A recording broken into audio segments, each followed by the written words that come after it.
All right, let's move on to some questions. We will start, as always, with some queries about deep work. Our first comes from Richard. Richard asks, how can I find peace to work on long term projects only for a short time each day?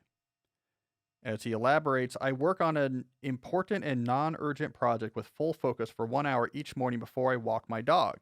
This approach has helped me make significant progress on several different projects. However, I often become stressed about the sheer amount of work left to complete in the project and don't have the patience to stick to the plan.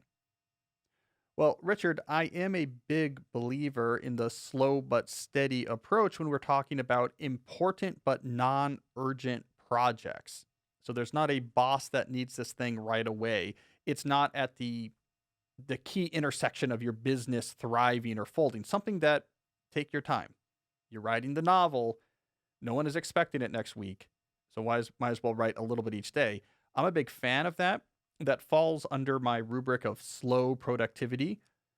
So one of the big ideas in my slow productivity philosophy is that you should shift your focus, your time scale in which you're focusing away from days and weeks and towards months and years. That is, instead of asking, what did I accomplish over the last few days or weeks? You said, what do I accomplish? Or what did I accomplish over the last 6 months, over the last 2 years?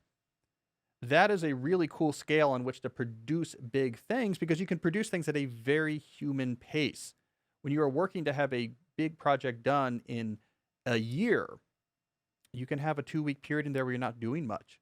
You can have a 2 week period where you're doing a lot. You can have a vacation where you're really crunching away on it, and then a 3 day period where you're at a conference and doing nothing on it. You get this seasonality. You're able to ebb and flow your energy in ways that make sense for your current circumstances. It's a great scale at which to get work done, and that's the scale you're working. So all of that is preamble to say, I like what you're doing. I will give you two potential adjustments. One, you might consider 90 minutes versus 60. That sounds like a small thing, but 60 is really on the border of getting a reasonable return on your time investment because you're probably losing up to 15 minutes context switching fully into what you're working on. So now that's really leaving you with only 45 minutes where you're at full power.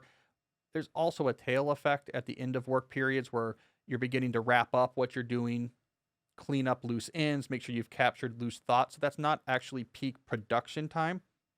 So if we take 5 to 10 minutes for that tail off period at the end of each work session, we put those together.